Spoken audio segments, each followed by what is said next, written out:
Buenas tardes. Estamos hoy reunidos para el seminario del Área de Desarrollo Económico de la Facultad de Economía, que está liderada por el Dr. Benjamín García Páez, para la realización de un seminario en nombre de Jaime Ross Bosch, que ha sido un gran aportador para el área de desarrollo y se nos dejó el año pasado, falleció el año pasado. Y básicamente lo que vamos a hacer es una serie de sesiones de diferentes temas relacionados con el desarrollo económico. El día de hoy está invitado el doctor Ignacio Perrotini Hernández, ahí ya está llegando el doctor Ignacio, y pues les va a dar una plática sobre la perspectiva de desarrollo. Entonces, déjame ver. Buenas tardes. Buenas tardes, Buenas doctor. tardes. Muy bienvenido. Gracias. Entonces, te retomo la palabra, estimado doctor Taniguchi, y quisiera dar las gracias por este medio y de esta manera un tanto, digamos, pues abstracta, ¿no? No se diga impersonal, pero me da mucho gusto ver que han entrado a la sala exalumnos, colegas de la Facultad de Economía, así como también otros miembros del campo de conocimiento de desarrollo económico del posgrado de Economía en la UNAM, y a reserva de que en el futuro, dado que pensamos este seminario institucionalizarlo, que el próximo año, en el 2021, en algunos de los 2 semestres que la UNAM tiene programados, pues podamos reunirnos en otras condiciones y tener pues esa atmósfera académica a la que todos estamos acostumbrados en este país y en el resto del mundo. Sin mayor preámbulo, quisiera presentarles al primer expositor de este seminario, cuyo nombre, como decía el doctor Taniguchi, es el de Jaime Ross Bosch, quien el año pasado partiera de manera prematura y de una manera muy sentida para todos aquellos macroeconomistas que estamos tocados intelectualmente como línea de investigación por el crecimiento y el desarrollo económico. Entonces, quisimos a esta sesión inaugural, pues que fuera uno de nuestros miembros cuyo nombre está muy asociado al tema del crecimiento y del desarrollo. Su nombre incluso trasciende los marcos de nuestra propia universidad y del país. El doctor Ignacio de Loyola Perrotini Hernández. Decidimos que fuera precisamente el que quebrara el hielo de este seminario con un tema que él mismo propuso y que es muy pertinente y que va a volverse inclusive no solo pertinente, sino de mucha atracción intelectual, de mucha investigación académica futura, toda vez que la secuela, y más que secuela ya, digamos, los efectos regresivos en materia de crecimiento y de desarrollo económico en México, pues se han dejado sentir. La perspectiva que tenemos por delante, ustedes saben, es sombría y se va a requerir que todos aquellos que hagamos investigación académica en un campo más amplio, que es el de la macroeconomía para el desarrollo, podamos participar. Entonces, si alguna utilidad o función social habría que atribuirle a este seminario, sería esa pretensión. Motivar, abrir nuevas preguntas, tratar pues de que para nuestro país, con sus características muy peculiares, podamos generar esa motivación para esa futura investigación académica. Doctor Perrotini Hernández, adelante. Muchas gracias, Benjamín. Buenas tardes, colegas, buenas tardes, compañeras, compañeros estudiantes. Para mí es un gran honor compartir con ustedes las reflexiones que quiero presentarles. Antes de iniciar la presentación formalmente, quisiera primero disculparme. Tuve, como pues ahora seguramente ya todos vamos a tener siempre un buen pretexto, ¿verdad? Problemas técnicos para poderme conectar a tiempo. La verdad, sí fueron problemas técnicos. Me pude conectar 5 minutos más tarde, una disculpa. Suelo ser, digamos, meticuloso en la puntualidad. No siempre lo logro, pero suelo hacerlo. Quisiera también, antes de iniciar la presentación, comentar que este seminario pues fue el fruto de una conversación muy fructífera que tuve con mi colega y amigo, el doctor Benjamín García Páez, actualmente el responsable del campo de conocimiento de desarrollo económico, y dimos con la idea de que era muy pertinente tener un seminario en el campo de conocimiento y que, como él ya lo expresó bien, esperamos que se institucionalice y que tenga larga vida.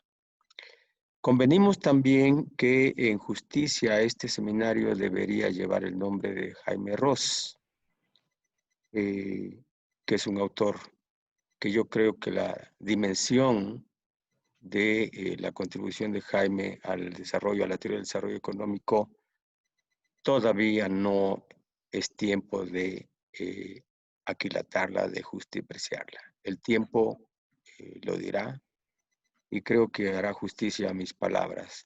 Por lo que voy a decir hoy, así lo creo.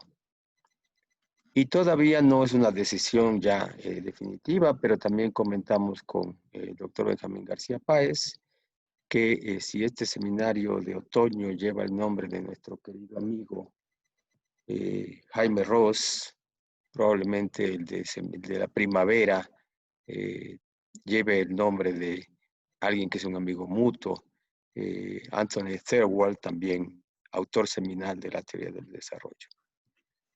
Bien, por último, en este preámbulo, quiero decir que, pues sí, extrañamos mucho a Jaime, pero no quisiera que fuera una sesión digamos, triste. Yo solo puedo recordar a Jaime siempre con una sonrisa en los labios. Conocí a Jaime en los años 80, cuando trabajé en el CIDE, y él trabajaba en el CIDE, ahí nos conocimos.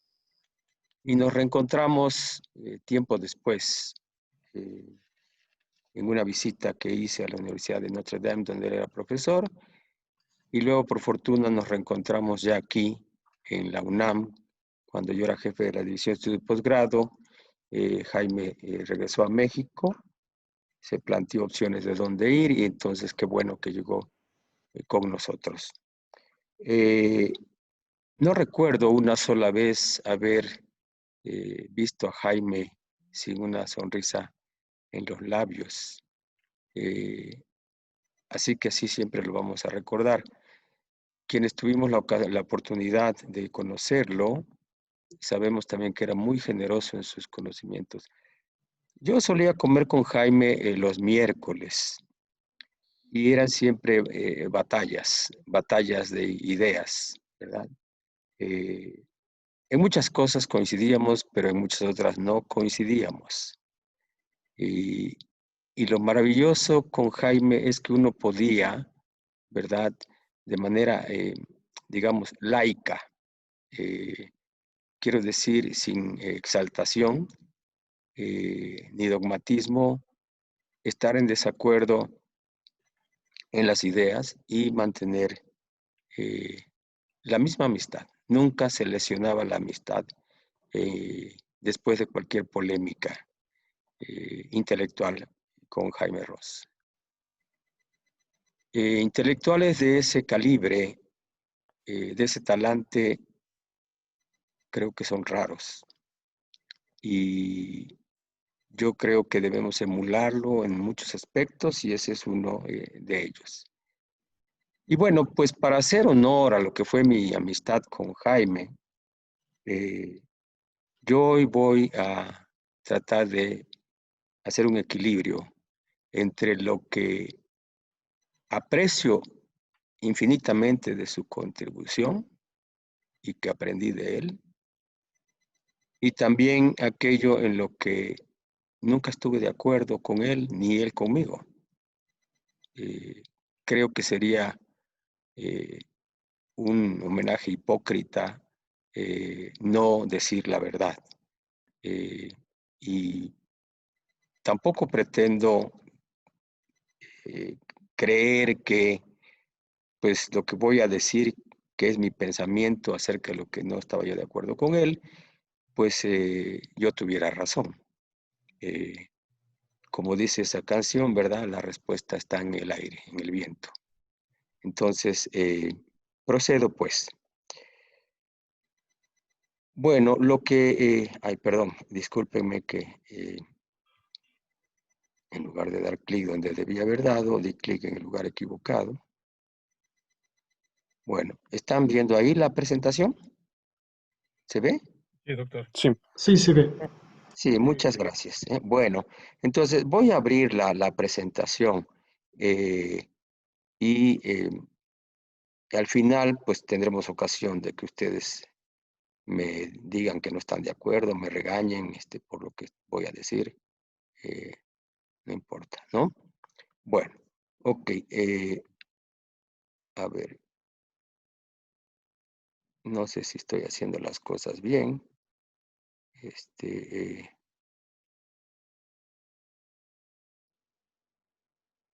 Perdón.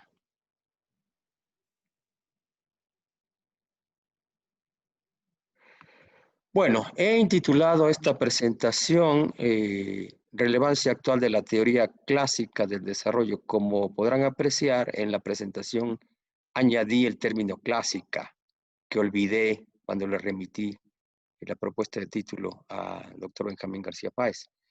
Pero quiero enfatizar, se trata de la relevancia actual de la teoría clásica del desarrollo. Bueno, la presentación tiene 5 puntos. Voy a hacer una primera introducción, donde hablaré de la cuestión del atraso económico. Es así como Alexander Gerschenkron, un economista ruso, denominó al problema que se conoce como el subdesarrollo o el tercer mundo o la dependencia, que yo creo que son conceptos menos acuciosos que el de atraso económico. Segundo punto, lo que yo llamo la alta teoría del desarrollo. Todos sabemos, creo, ¿verdad?, que George Shackle publicó un libro que intituló Los años de la alta teoría, ¿no? The Years of High Theory, pero se refirió solamente a la teoría económica que se elaboró entre 1926 y 1939 y estaba referida a la teoría económica pues de los países desarrollados, no otros, o sea, nunca tuvo en cuenta el desarrollo teórico de otras latitudes. Yo creo que sí existe una alta teoría del desarrollo y es la clásica, que la voy a comentar. El tercer punto es que también, igual que en la teoría económica general, también en la teoría del desarrollo hubo una contrarrevolución. Voy a hablar de la contrarrevolución en la teoría del desarrollo. Después hablaré de los nuevos, entre comillas, dilemas viejos, entre signos interrogativos. Presentaré alguna evidencia empírica para ver qué tan nuevos son estos dilemas. Finalmente, la conclusión. Bien, ok. Pues el telón de fondo de los años de la alta teoría del desarrollo económico tienen que ver con problemas que en el albor del siglo XX, ¿verdad? Después de la Gran Depresión y en el contexto de la Segunda Guerra Mundial, se observaba que había un gran rezago tecnológico en muchos países, vis-a-vis Estados Unidos, Inglaterra, Francia, etcétera, y que en estas economías con rezago tecnológico lo que prevalecía eran las economías primarias, producción y exportación de bienes primarios con muy poco valor agregado. Por tanto, estos bienes estaban sujetos a la llamada ley de Engel, ¿verdad? Y se observaba un deterioro de sus términos de intercambio. En el trabajo seminal de Raúl Prebisch, él presentó una tablita en que mostraba cómo se habían deteriorado los términos de intercambio. Rápidamente, Prebisch fue objeto de una crítica acerba porque se le acusó de que, bueno, pues había escogido un periodo en el que efectivamente los términos de intercambio se habían deteriorado, pero esto tenía mucho que ver con los avatares y los cataclismos de la economía mundial en ese periodo, y no tanto con una tendencia secular de los términos de intercambio. Así se dijo, ¿verdad? Bueno, después ha habido una investigación empírica muy fuerte que ha demostrado que efectivamente hay una tendencia al deterioro de los términos de intercambio. Y la hipótesis de Prebisch, la llamada hipótesis Prebisch-Singer, siempre estuvo muy anclada a esta idea de que había un problema de deterioro estructural de los términos, secular de los términos de intercambio. Yo en lo personal pienso, ¿verdad?, con humildad, que ese no es el problema de fondo de las economías atrasadas. Podría no haber deterioro de los términos de intercambio y de todos modos seguirían ahí los problemas estructurales, porque de hecho el deterioro de los términos de intercambio no es más que un síntoma, no la causa. Bien, otro problema es que estas economías estaban especializadas en sectores productivos de rendimientos crecientes y por tanto esta combinación de rezago tecnológico, producción primaria, deterioro de términos de intercambio, ley de Engel, daba lugar a crisis monetarias y de balanza de pagos, dando como consecuencia en el ámbito social, ¿verdad?, estelas muy profundas de desigualdad y de pobreza. Y además las élites de estas regiones del mundo solían con sus excedentes crecientes, ¿verdad?, estos pingües ganancias resultado de la producción y exportación de bienes primarios, incurrir en el consumo suntuario porque el problema de la distribución del excedente era una concentración alta del excedente y daba lugar entonces a esto que se conoce como el efecto Duesenberg, es decir, una imitación de las élites de los países atrasados en los patrones de consumo de los países desarrollados. Podríamos expresar en una gráfica este problema estructural secular de las economías atrasadas, ¿verdad? Lo que se puede observar en este diagrama, en el eje vertical tenemos la productividad marginal del trabajo, en el eje horizontal, la primera línea horizontal es el salario de subsistencia, el eje de abajo son las unidades de trabajo por unidad de tierra. Lo que se observa es que conforme se añaden unidades de trabajo al medio de producción tierra, hay un fenómeno de rendimientos decrecientes, como lo muestra la curva. Existe un salario de subsistencia que Jaime Ross utiliza mucho este concepto, esta variable en su teoría, en su modelo. Al final voy a hablar de esto. Y resulta que precisamente, dado que el salario de subsistencia es inelástico y hay rendimientos decrecientes, entonces tenemos una productividad marginal decreciente, existe una relación inversa entre el crecimiento del PIB, esto es GPIB, per cápita, y el porcentaje de la fuerza de trabajo que se ubica en el sector primario.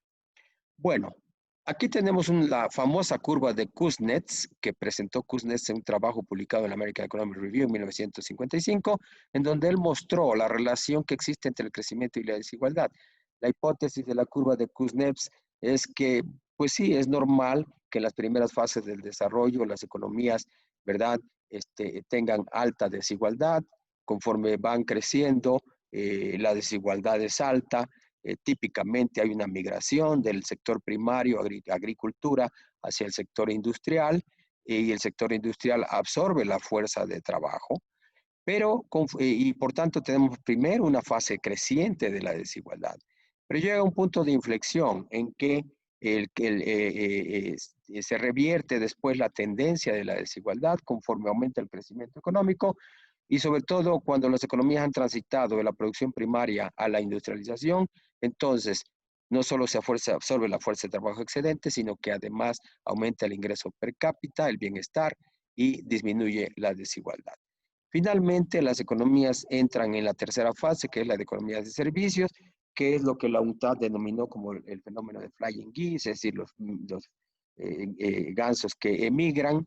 Este fenómeno se interpretó en los años 80 como un problema de desindustrialización de las economías desarrolladas. No era tal, se decía después, más bien es que estas economías habían madurado en su industrialización y habían logrado muy altos ingresos per cápita, y por tanto no pasaban a, es decir, no es que decreciera la industrialización, sino más bien la economía de servicios era más bien el fruto del éxito industrializador. Y en consecuencia la desigualdad llegaba a su mínima expresión. Esto es lo que presentó Kuznets. Por tanto, en 1955 no era más que cuestión de tiempo, había que esperarnos, tener paciencia y veríamos cómo se abatiría la desigualdad. Bien, también podemos expresar el dilema de las economías subdesarrolladas o atrasadas, como se observa en este diagrama, ¿verdad? Cuando la economía no está industrializada, hay estabilidad, pero sin crecimiento económico, como muestra la curva de color rojo en espacio, balance de pagos SPP sobre PIB, tasa de crecimiento en el eje horizontal. La relación entre estas dos variables, en el caso de la curva roja, pues nos dice que hay estabilidad pero sin crecimiento. Claro, este es el fenómeno del atraso económico. El desafío es desplazar esta curva roja, como se ve en la curva punteada, cortada, y de esta manera estaríamos en la región de estabilidad en balance de pagos, ¿verdad? Crecimiento económico positivo con superávit de la balanza comercial, lo cual daría estabilidad con crecimiento económico. Bien, este problema se puede también expresar en este diagramita. En este diagrama yo sintetizo la teoría de Tony Thirlwell. Alguna vez le mostré a Tony Thirlwell este diagrama y le dije que ahí estaba su teoría, y pues digo que sí, que efectivamente ahí estaba la teoría. Bueno, ¿qué muestra este diagrama? Este diagrama lo que muestra es que hay un espacio Y en el eje horizontal, en la tasa de crecimiento, donde tenemos Y sub B, que es la tasa de crecimiento de equilibrio de balance de pagos, Y sub PE, que es la tasa de crecimiento de pleno empleo, y en el eje vertical, exportaciones e importaciones, tasas de crecimiento. Las dos curvas se intersectan porque la curva de importaciones tiene mayor pendiente que las exportaciones, dado que depende del ingreso. A la izquierda del punto de intersección tenemos superávit en la balanza comercial, a la derecha tenemos déficit en la balanza comercial, y como se observa en el primer caso hay exceso de demanda de moneda nacional, en el segundo caso exceso de oferta de moneda nacional. Existe solamente una tasa de crecimiento consistente con el equilibrio en la balanza de pagos, que es Y sub B, y que en el modelo de Thirlwell está dado por la razón entre la elasticidad de ingreso y la demanda de exportaciones, que es epsilon, por Z, que es el ingreso del resto de la economía mundial, sobre pi, que es la elasticidad de ingreso de la demanda de nuestras importaciones. Aquí hay un dilema, dice el modelo de Thirlwell.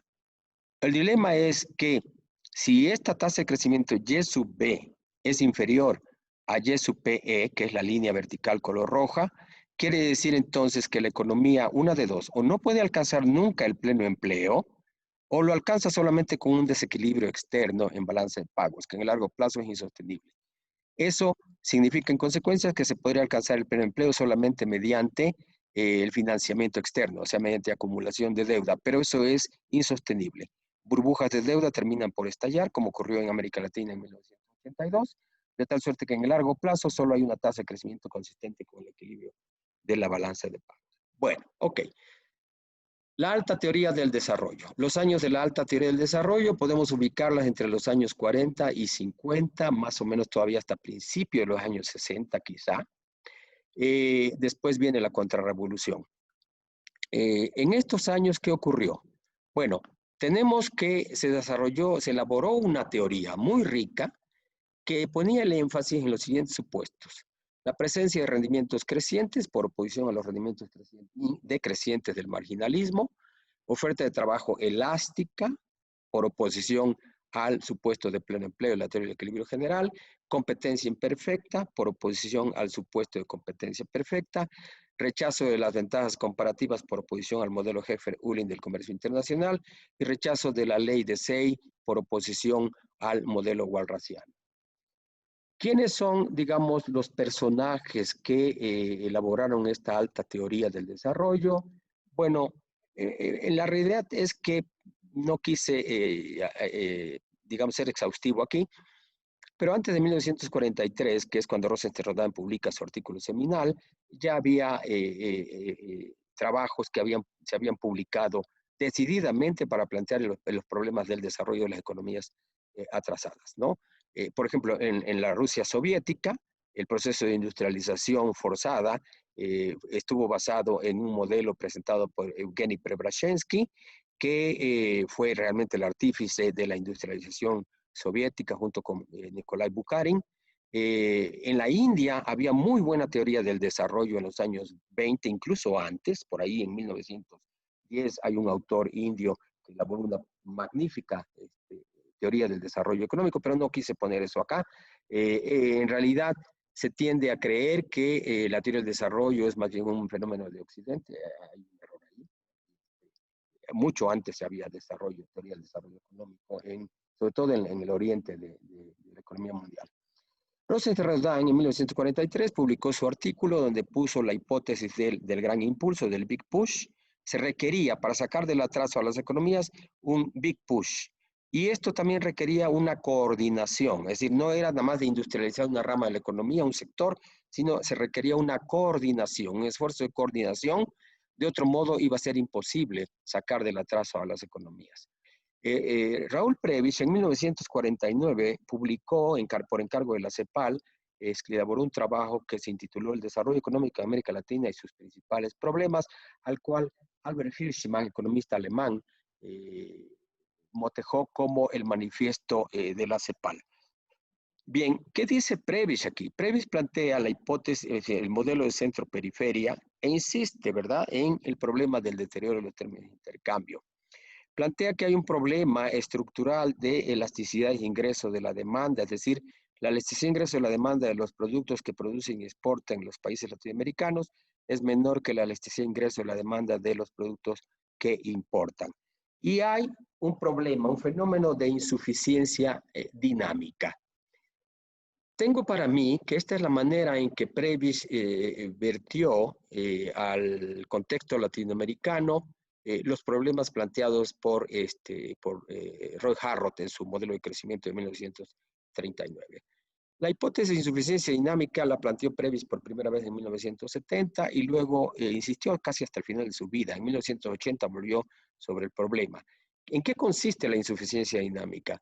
Permítame un comercial, no quiero ser impúdico, solamente es un comercial breve. Yo tengo un par de trabajitos con una exalumna sobre la insuficiencia dinámica para analizar lo que ocurre con América Latina ya en tiempos contemporáneos.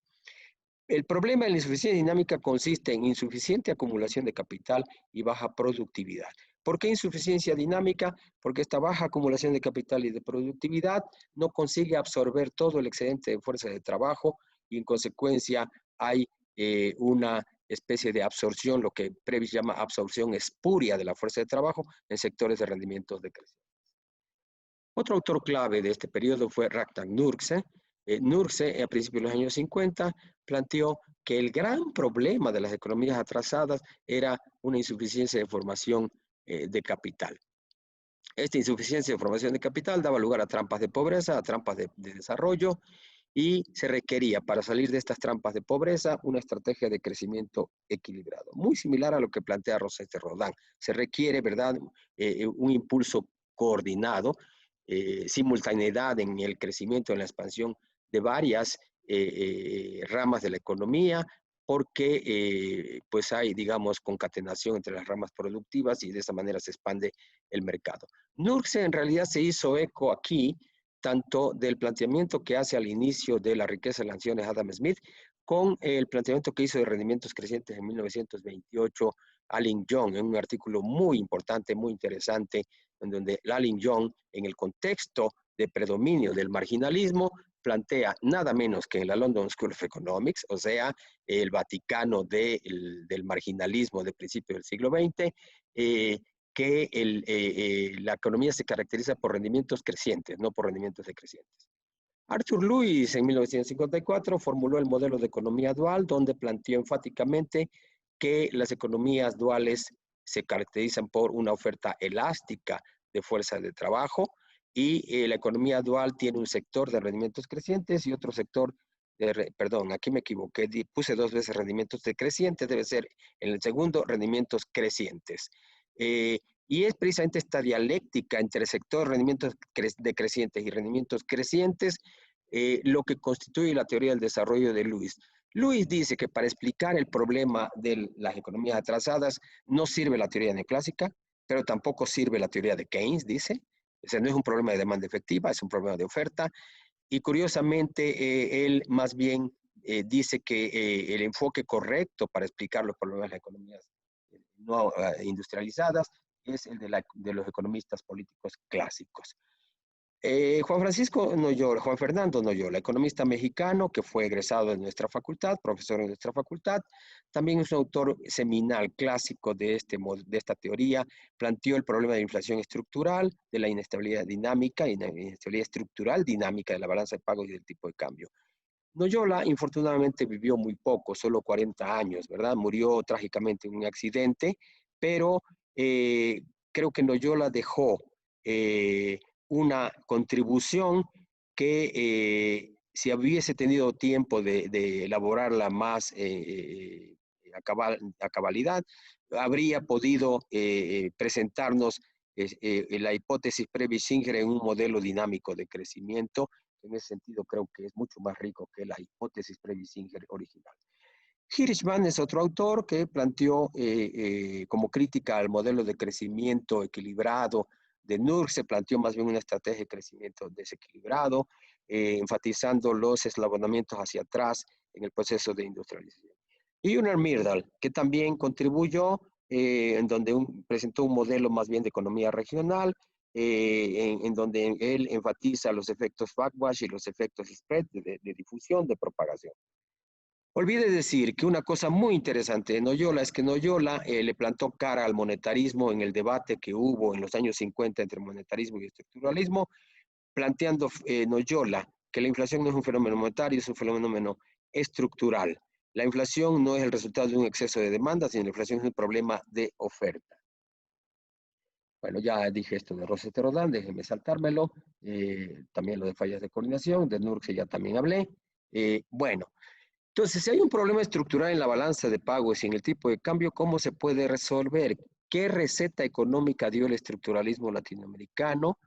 Que fue, en ese sentido, creo que muy rico, porque el estructuralismo latinoamericano de aquellos tiempos planteó desde el principio un modelo de economía abierta, igual que lo hizo Arthur Lewis. En un modelo de economía abierta, entonces, si hay una restricción externa al crecimiento, ¿cómo se puede resolver eso? Lo que hay que hacer es cambiar la pendiente de la curva M, como se observa en la línea punteada color azul. Si hay un suficiente desplazamiento de la pendiente de la curva M, podríamos lograr que ésta intersectara a la curva X, precisamente en el punto en donde la economía consigue el pleno empleo sin necesidad de deuda, sin necesidad de fragilidad financiera. Se supone que ese era el objetivo, esa era la tierra prometida a la que quería llegar el modelo de sustitución de importaciones, que sabemos bien que entró en crisis, ¿verdad? Entró en crisis incluso antes de la crisis de deuda externa. No voy a entrar aquí en la discusión de por qué entró en crisis el modelo de sustitución de importaciones. Hay varias hipótesis, hay varias teorías. Yo tengo mi propia interpretación. No comparto con muchas explicaciones que hay acerca de por qué entró en crisis el modelo de sustitución de importaciones, y me parece que también es una posición equivocada tener añoranza por el modelo de sustitución de exportaciones. Era un modelo que desde el principio podríamos haberlo calificado como la novela de García Márquez, la crónica de una muerte anunciada. La contrarrevolución en la teoría del desarrollo. La contrarrevolución en la teoría del desarrollo comenzó con la rehabilitación de la economía política, de la teoría económica neoclásica, ¿verdad? El WC, el WC es Washington Consensus, no es lo que probablemente alguien está imaginando. El WC es el caso práctico de esta rehabilitación de la teoría neoclásica. Es la rehabilitación de las ventajas comparativas en la acepción del modelo Heck-Ulin, no en la acepción de David Ricardo, porque la acepción de ventajas comparativas de David Ricardo no es lo mismo que la acepción neoclásica de ventajas. No tengo tiempo de decir eso. Si quieren lo comentamos en otra ocasión. La contrarrevolución continuó con la crítica de Hirschman. Curiosamente que Hirschman había sido parte de esta teoría clásica del desarrollo. En 1981, Hirschman declaró que la teoría del desarrollo estaba muerta, ¿no? Creo que el libro más reciente de Danny Rodrik, en el sentido de que hay solo una teoría económica y muchas recetas, es más o menos en la misma línea de la crítica de Hirschman. Qué curioso, Hirschman habla de la muerte de la teoría del desarrollo justamente cuando es más válida la teoría del desarrollo que nunca. Por último, la crítica de Krugman de 1992, un artículo que publicó en la revista del Banco Mundial. Krugman hace una crítica brutal a la teoría clásica del desarrollo. Dice que pues sí tenían algunas ideas interesantes, el problema es que no sabían matemáticas y no supieron modelar, y por tanto sus ideas no estuvieron nunca claras. Ajá. Qué interesante que Krugman recibió premio Nobel por algunas contribuciones que desde luego no vamos a descalificar, pero entre ellas está su nueva geografía económica y su teoría estratégica del comercio internacional. Y si uno entra a estudiar estas dos teorías, se dará cuenta que no son otra cosa que una reedición de muchas de las hipótesis, de las mejores hipótesis de la teoría clásica del desarrollo. Así es que al mismo tiempo que Krugman contribuye a la contrarrevolución en la teoría del desarrollo, lo único que está haciendo, ¿verdad? Ironía, rehabilitando las mejores hipótesis de la teoría clásica del desarrollo. Bien, nuevos dilemas, viejos o nuevos, evidencia empírica. Sigue habiendo, como cuando Previs lanzó el manifiesto de la CEPAL en 1949, cuando Rosenstein-Roydan en 1943 publicó su artículo seminal con lo que inauguró la teoría clásica del desarrollo, cuando Lewis en el 54 publicó su artículo, etcétera, bla, bla. Todo lo que ya dije, sigue habiendo un desempleo estructural, sigue habiendo inflación estructural que da lugar, por tanto, a una inestabilidad estructural del tipo de cambio. Quiero mostrarlo con una versión del modelo de crecimiento de Roy Harrod, ¿verdad? En el eje horizontal tenemos la inversión, la razón inversión producto y el ahorro, la razón ahorro producto. Y en el eje vertical tenemos la tasa de crecimiento de la economía.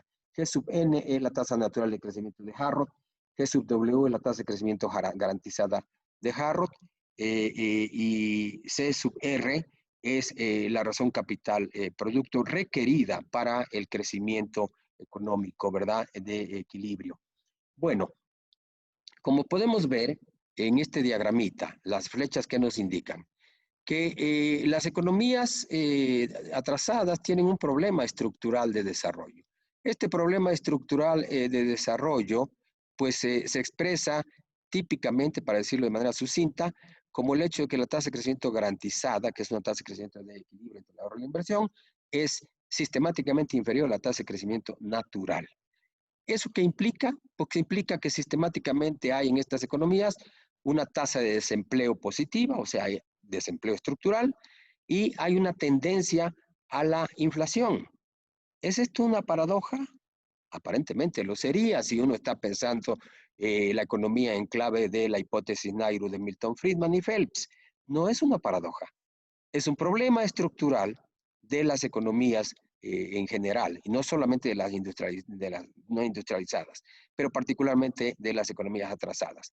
¿Cómo se puede resolver este problema? Bueno, una solución sería la siguiente: dado que la tasa de crecimiento natural es mayor que la tasa garantizada, una solución sería reducir la tasa de crecimiento de la fuerza de trabajo, con lo cual G sub n tendería hacia abajo, como marca la flecha azulita que tenemos ahí hacia abajo, hasta converger con G sub w. Ahí entonces se eliminaría el problema de desempleo estructural y de inflación estructural. Una segunda forma de resolver este problema sería reducir la productividad. Reduciendo la productividad, también podríamos tener como consecuencia que convergen G sub n con G sub w. Pero eso no es una buena solución. ¿Por qué? Porque entonces se deprimiría el bienestar, se deprimiría el PIB per cápita de la economía. Entonces, en lugar de resolver el problema del subdesarrollo, se profundizaría el atraso. Una tercera forma de resolver este problema es mediante política monetaria y política fiscal, ¿verdad? Esto sería elevar G sub W hacia G sub N, converger G sub W con G sub N, pero subiendo G sub W. Esto es un asunto de política económica, política monetaria y política fiscal. Pero con inflation targeting eso es imposible. Y con austeridad republicana todavía peor, no se puede lograr. Hay una cuarta forma de hacerlo, y justamente la teoría clásica del desarrollo enfatizó mucho este problema. Sería hacer girar la línea la línea que muestra la razón inversión sobre PIB, ¿verdad? Como marca la flechita esa que hace girar, ¿no? Es simplemente pivotear la curva. Y de esta manera, ¿qué sucedería? Bueno, de esta manera tendríamos una mayor intensidad de capital. Por cierto, la política económica que dije que podría ayudar desplazaría la curva vertical o la línea vertical S sobre Y hacia la derecha hasta intersectar G sub N. Son formas de resolver este problema, pero hay un problema estructural. Bien, otro problema serio que tenemos en nuestras economías es la brecha de desarrollo creciente. Bueno, al inicio del modelo de sustitución de importaciones, que no solamente ocurrió en América Latina, Turquía también experimentó un modelo de sustitución de importaciones, la brecha de desarrollo era muy grande. ¿Se ha resuelto este problema de la brecha de desarrollo? No, no se ha resuelto. Aquí la tenemos, brecha de desarrollo. Medida como el PIB per cápita de estos países como porcentaje del PIB per cápita de los Estados Unidos. Vean ustedes, ¿verdad? Particularmente después de la crisis financiera de 2007, lo que ha ocurrido en América Latina es que prácticamente la brecha de desarrollo no se ha reducido en ninguno de estos países. En el caso de Chile, lo que hubo fue una burbuja de recursos naturales, es decir, un boom de commodities que contribuyó ciertamente, pero en general ha habido un deterioro de la brecha de desarrollo y solo en Asia, China, la India, ha ocurrido, eso sí, un cierre de la brecha de desarrollo. Bueno, otro problema es la reprimarización productiva. Ha habido una reprimarización productiva, como se puede observar aquí. Las exportaciones primarias siguen siendo dominantes en los países de América Latina, pero no así en Asia. En Asia no son importantes, a excepción de la India, pero también se ha reducido las exportaciones primarias. Entonces tenemos un problema de reprimarización, o sea, volvemos a estar otra vez como al inicio de cuando surgió la teoría clásica del desarrollo. Luego, otro problema es la fragilidad financiera estructural. Bien, aquí no voy a presentarles más gráficas, tengo varias gráficas, no supe cuál escoger para este problema de la deuda, pero déjenme decirles una cosa que es muy grave, un fenómeno que no ocurría en los años en que se gestó la teoría del clásica del desarrollo. La deuda era más bien un problema macroeconómico, un problema de balanza de pagos. Hoy día la deuda es un problema microeconómico, no solo macroeconómico, ¿no? Los hogares están altamente endeudados. En el caso de Chile está a punto de reventar una burbuja de deuda de los hogares. Hay altos niveles de endeudamiento de los hogares. ¿Y esto qué tiene que ver? ¿Con qué tiene que ver? Pues tiene que ver con el hecho de que hay una tremenda desigualdad. O sea, la brecha de desarrollo ha aumentado porque hay una tremenda desigualdad y la desigualdad ha crecido precisamente porque lejos de que haya aumentado el empleo en las manufacturas, en el sector de rendimientos crecientes, lo cual habría podido aumentar el ingreso per cápita y el ingreso de los hogares, más bien se han deprimido o se ha quedado estancado el empleo en las manufacturas, y entonces lo que ha ocurrido es que los hogares han tendido a endeudarse. Los términos de intercambio no necesariamente se han deteriorado, o sea, no es un problema de términos de intercambio. Inclusive en varios países los términos de intercambio han mejorado, ¿verdad?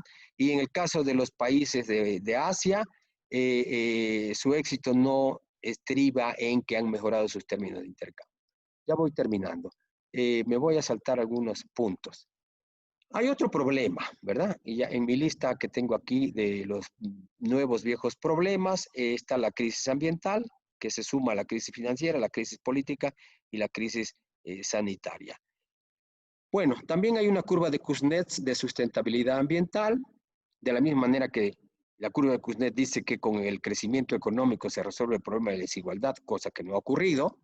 La curva de Kuznets de la sustentabilidad ambiental dice que el problema de deterioro ambiental es un problema de subdesarrollo, del atraso, cuando la economía se encuentra apenas en la fase primaria. Pero conforme se industrializa y pasa hacia la era de economía de servicios, disminuye la degradación ambiental. Bien, bueno, pues no hay mucha evidencia empírica, ¿verdad?, que diga que efectivamente ha disminuido la desigualdad.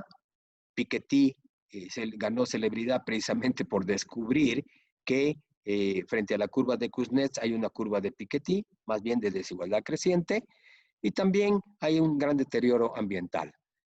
Termino con la conclusión que es para mí el legado de Jaime Ross. Bueno, en primer lugar, creo que ¿qué nos dejó Jaime? Le debemos una rehabilitación de la teoría del desarrollo. No quiero decir que es el único autor que ha rehabilitado la teoría del desarrollo, pero es uno de los que ha rehabilitado la teoría del desarrollo y lo ha hecho de una manera original, pensando por cuenta propia. Jaime hizo una síntesis de la teoría clásica del desarrollo con la teoría del crecimiento económico. Jaime en su enfoque pensaba que esta síntesis de teoría clásica del desarrollo con la teoría del crecimiento endógeno era la ruta a seguir para resolver los problemas que hoy tiene nuestra economía, ¿verdad? La teoría económica. En 1975, Kaldor publicó un artículo que se intituló What is wrong with the economic theory? O sea, ¿en qué está mal la teoría económica?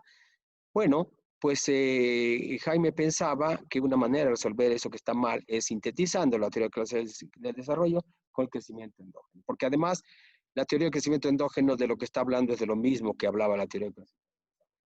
Otra cosa que nos lega Jaime Ross es su diagrama del salario real, ¿verdad?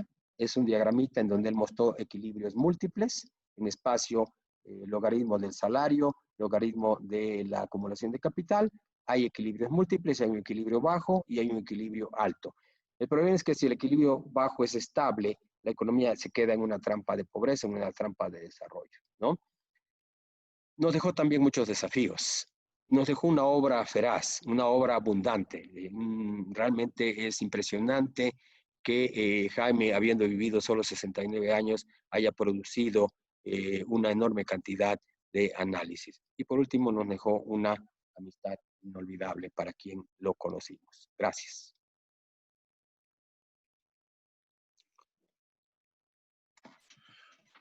Muchas gracias, profesor Perrotini Hernández. Creo que podemos abrir la sesión de preguntas y respuestas para quien desee plantear algo en la disertación del doctor Perrotini o en su caso alguna inquietud, alguna reflexión que les haya suscitado no solo su presentación, sino el problema de desarrollo económico que tenemos en México.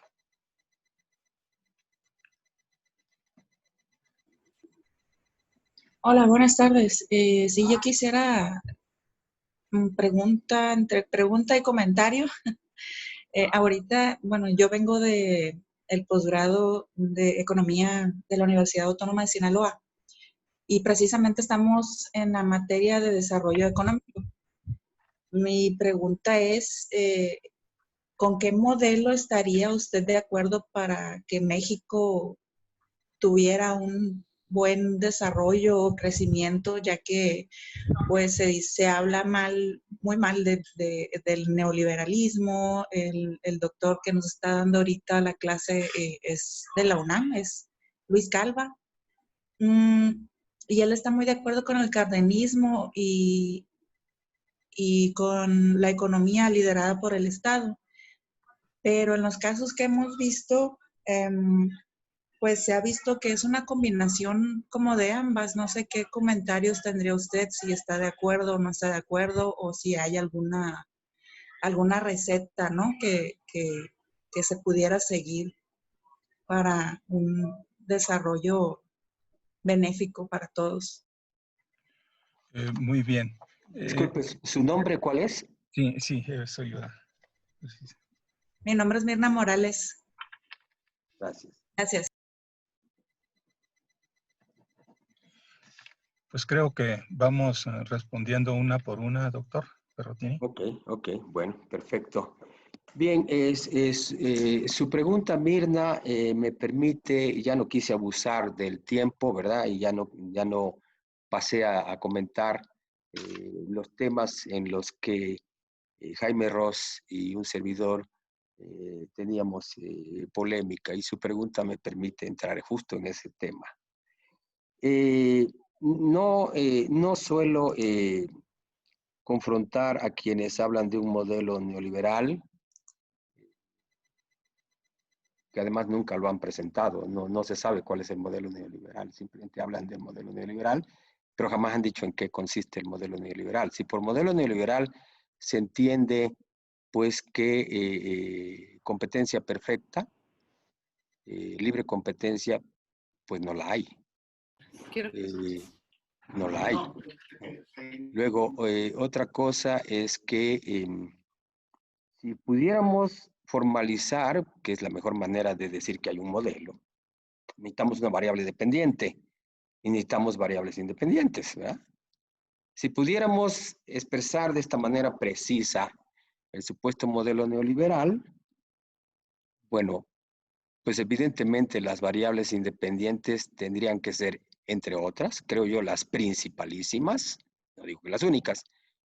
Tendría que estar el salario, la distribución del ingreso, el tipo de cambio, porque es una economía abierta, y la tasa de interés. O sea, distribución del ingreso, ¿verdad? Y mercados financieros. Yo quisiera saber si esas tres variables están determinadas por el libre juego de la oferta y la demanda.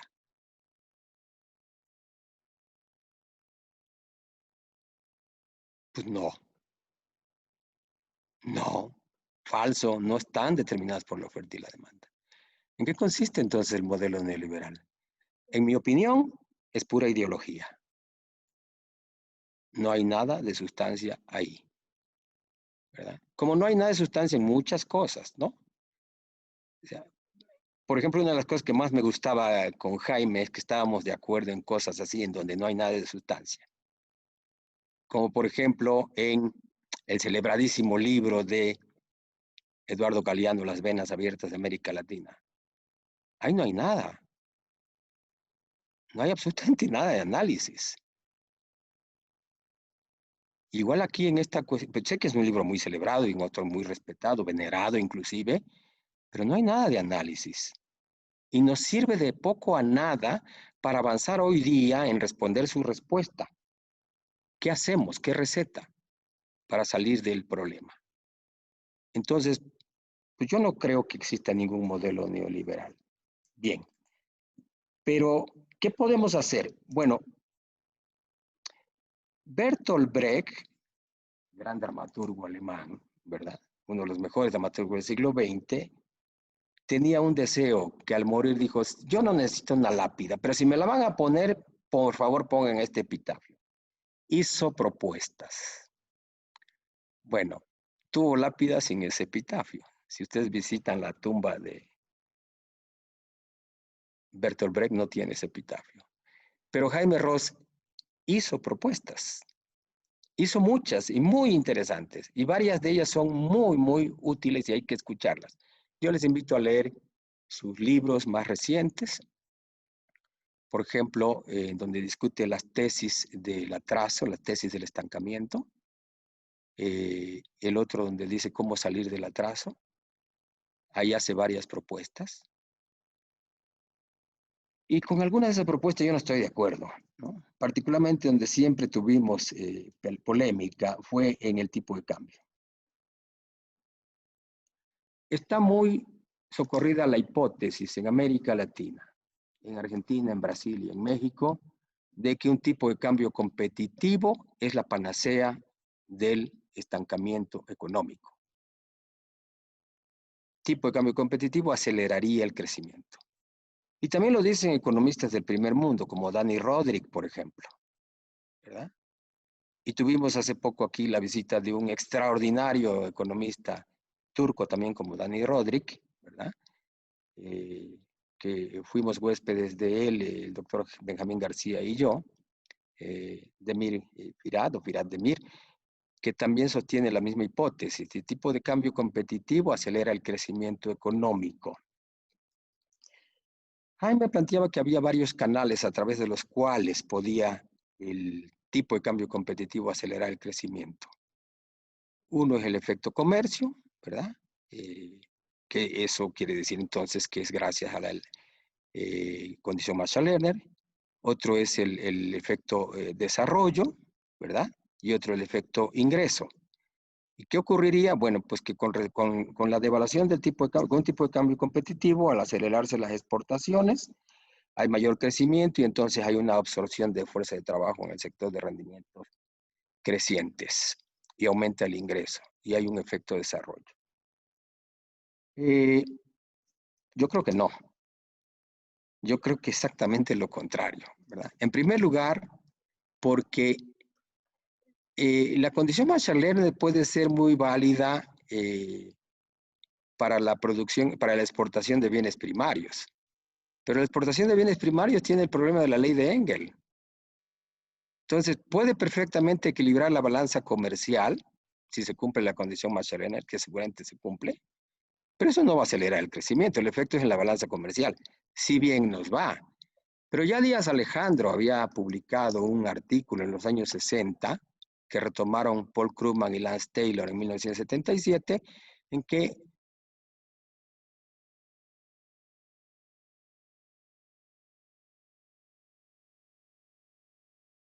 el hecho de que, primero, para que tenga un efecto expansivo el tipo de cambio competitivo, se requiere que la balanza comercial esté en equilibrio.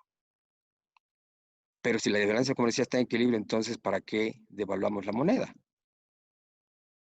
Típicamente la moneda se devalúa cuando no está en desequilibrio. Y si está en desequilibrio, hay una redistribución del ingreso hacia el exterior. Es el efecto Lorsen-Messler. Se devalúa nuestro PIB cuando se devalúa nuestra moneda. Segundo, hay una redistribución del ingreso hacia los sectores rentistas, sobre todo si se trata de una economía primarizada o reprimarizada, pues seguramente son élites muy proclives al consumo suntuario, al efecto de Duesenberry, que en lugar de invertir van a consumir más, a imitar a las élites de los países desarrollados. Entonces, eso va a terminar con un hoyo en la balanza de pagos por las importaciones de bienes suntuarios. Y por otra parte, suponer que cuando hay una devaluación, la economía, hay un efecto de desarrollo, es suponer que los recursos se van a trasladar del sector de rendimientos decrecientes al sector de rendimientos crecientes. Y entonces habrá desarrollo económico. Bueno, en primer lugar, como las estadísticas que mostré para el caso de Asia lo indican, no es necesario un tipo de cambio competitivo cuando la economía se caracteriza por rendimientos crecientes, cuando su estructura productiva y de exportación se caracteriza por bienes de alta tecnología. Más bien, cuando se caracteriza por bienes de baja intensidad tecnológica, que son las commodities, puede que un tipo de cambio competitivo acelere la producción y exportación de commodities, pero entonces eso es contrario al desarrollo. Por el contrario, un tipo de cambio competitivo que estimularía a los sectores de rendimientos decrecientes sería antidesarrollo económico, pospondría las políticas de desarrollo económico. Y además eso entra en contradicción con otras hipótesis que Jaime plantea y que creo que sí son muy atendibles de cómo desarrollarse. Cuando él habla de muchas cosas. Una, política industrial. Pero interesantemente, él no lo hace en añoranza del modelo de sustitución de importaciones y del cardenismo. Sinceramente, yo no creo que sea una posición progresista ir al pasado. O sea, para revivir el cardenismo, necesitaríamos estar en la década de los años 30. Y el mundo ha cambiado. Y ha cambiado extraordinariamente.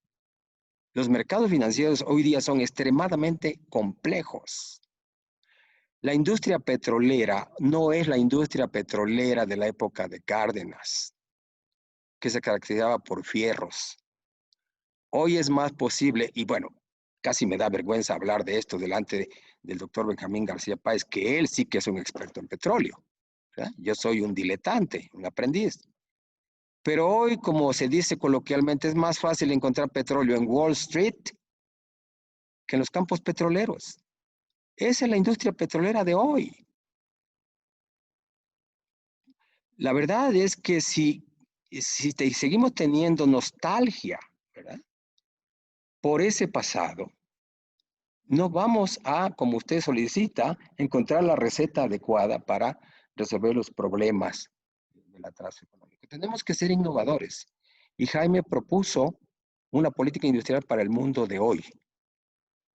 Y yo creo que si uno atiende a lo que pasa con las cadenas productivas en México, si ustedes, yo ahora tengo con otro colega una investigación sobre los encadenamientos productivos y lo que hemos encontrado es que estos encadenamientos productivos de los que hablaba Hirschman, de los que también hablaban Chenery y Watanabe, Rasmussen y Laumas, los encadenamientos productivos en México están destruidos. Y vean ustedes, presenté las estadísticas de exportaciones primarias. México en América Latina es el mejor caso. O sea, México no es Brasil, no es Argentina, no es Chile, que se dedican a exportar o cobre o soya.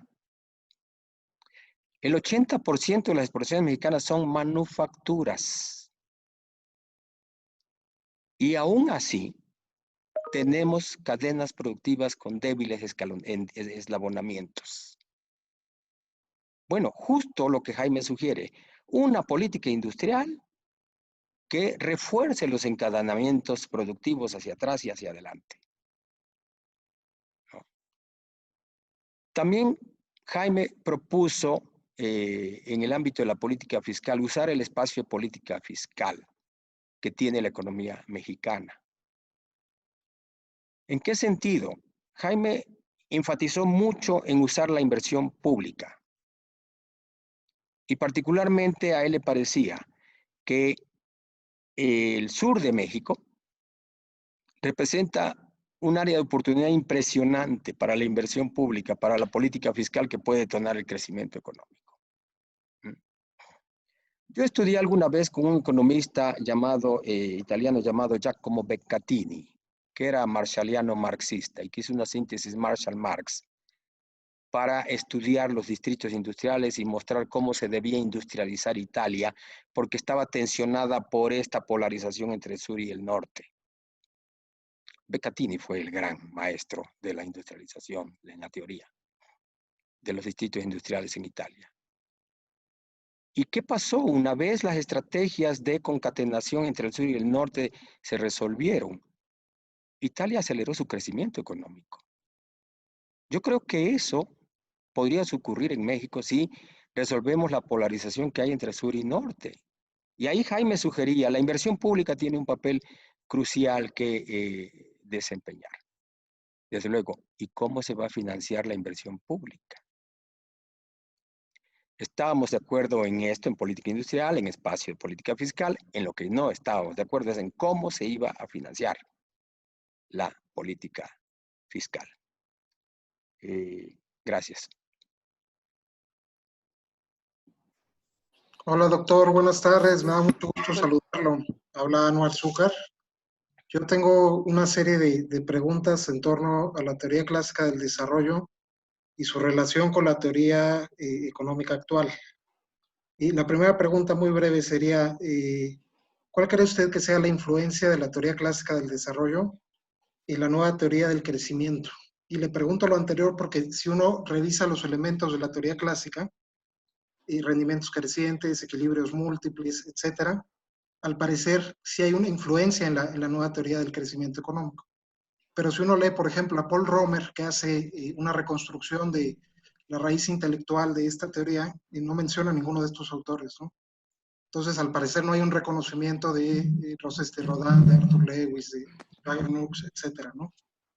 Y segunda pregunta, ¿cómo se relaciona la teoría clásica del desarrollo con la teoría en boga que hoy en día es la más fuerte, digamos, que es el nuevo institucionalismo?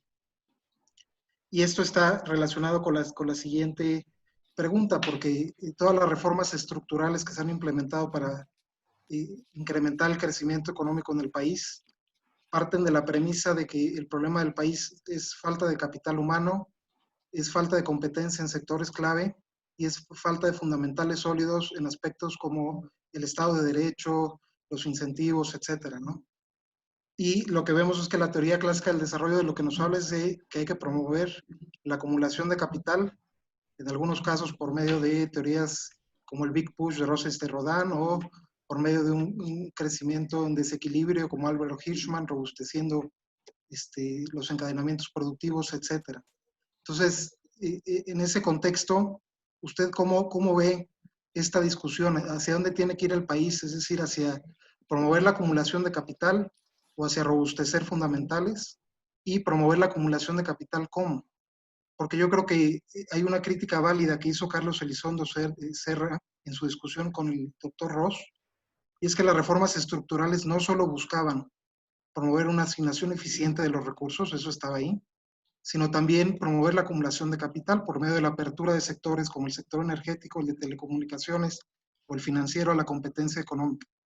Entonces, promover acumulación de capital, robustecer fundamentales, y si es promover acumulación de capital, ¿cómo? ¿Me explico? ¿Por medio de competencia, de apertura o por medio de inversión pública y por qué? Muchas gracias. Bueno, son demasiadas preguntas, pero voy a ser muy telegráfico, muy telegráfico. En primer lugar, Paul Romer no le da crédito a nadie, ¿no? O sea, no es cierto que él haga un rastreo de la génesis de la teoría del crecimiento endógeno. Al contrario, él cree que él inventó la teoría del crecimiento endógeno en su tesis doctoral de 1985 y que se publicó en 1986 como artículo en el Journal of Political Economy. Él piensa que él la inventó, ¿verdad? La teoría del crecimiento endógeno es como la sarna, es viejísima. Es tan antigua como la economía política clásica. Al abrir la primera página de la riqueza de las naciones de Adam Smith, ahí uno abre la primera página de la teoría del crecimiento endógeno. Y es incluso superior a Paul Romer. Porque el modelo de crecimiento endógeno de Paul Romer es de una economía cerrada. Y solamente es por el lado de la oferta. Y lo único que hace Paul Romer es sustituir el supuesto de rendimientos decrecientes del modelo de Swan por el supuesto de rendimientos crecientes. Después de que Solow se repuso del golpe, ¿verdad? Porque estuvo groggy un buen tiempo después de que recibió el golpe de la teoría del crecimiento endógeno, en una conferencia que dio en la Universidad de Siena, bueno, una serie de conferencias que dio en la Universidad de Siena, ¿verdad? Italia, yo estaba ahí por pura casualidad. Solow dijo, ¿de veras se hace endógeno el crecimiento nada más por sustituir el supuesto de rendimientos decrecientes por rendimientos crecientes? Es muy pueril. Y tiene razón en eso Solow. Porque la teoría del crecimiento endógeno de Romer, la neoclásica, sigue siendo una teoría del crecimiento exógeno. Es exógena a la demanda. Sigue siendo una teoría del crecimiento endógeno. Si uno quiere ver una verdadera teoría del crecimiento endógeno, es la que formuló Anthony Seward en La naturaleza del crecimiento, un libro que está traducido por el Fondo de Cultura Económica, ya lo pueden encontrar. Bueno, si es que lo encuentran, está agotadísimo el libro. Esa es una teoría del crecimiento endógeno. El modelo de Romer es un modelo de crecimiento endógeno por el lado de la oferta. Y no se hace endógeno el crecimiento por solamente suponer rendimientos crecientes. Ahora, como ya digo, los rendimientos crecientes ya estaban en Adam Smith, en La riqueza de las naciones, en David Ricardo, sobre todo en la tercera edición de los principios de Ricardo, está ahí la de los rendimientos crecientes. En el Capital de Marx están los rendimientos crecientes. En el artículo de Allen Young que cité de 1928, están los rendimientos crecientes. Y en fin, hay rendimientos que han habido por todos lados. Entonces, pues la llamada teoría del crecimiento endógeno es vino nuevo en odre viejo. No hay nada nuevo ahí. La genealogía de la teoría del crecimiento endógeno tendría que partir desde Adam Smith. Soy más breve en las siguientes respuestas. El nuevo institucionalismo. Bueno, el nuevo institucionalismo es lo que mencionaste a propósito de Carlos Elizondo, ¿no? El nuevo institucionalismo a partir de Douglas North, y luego Daron Acemoglu, como acá en México se le dice, Acemoglu, la pronunciación turca es Acemoglu. Lo que insisten es que pues lo que necesitamos son derechos de propiedad. Bueno, todo el consenso de Washington, ¿no? ¿Para qué repetir? Pero como ustedes saben, el consenso de Washington tuvo la primera generación de reformas estructurales y resultó que, bueno, no fueron suficientes. Hace falta una segunda generación de reformas estructurales. Ah, no, pero no fue suficiente con la segunda, la tercera. Bueno, ¿por qué de una vez no nos dicen cuál es la lista completa de reformas estructurales que deben aplicarse para que funcione el modelo de economía neoclásica? Pues simplemente hay reformas estructurales de este tipo y reformas estructurales y no funcionan. ¿Por qué? Porque estas reformas estructurales son microeconómicas. Y el problema de las economías latinoamericanas no es un problema únicamente microeconómico.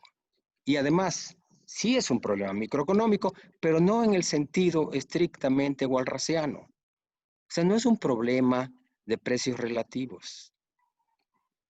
No es un problema de falta de competencia perfecta, no es un problema de derechos de propiedad, no es un problema de eficiencia. Incluso es una pésima definición de eficiencia. No es un problema de rigidez de los salarios. No es un problema de rigidez de los mercados de trabajo.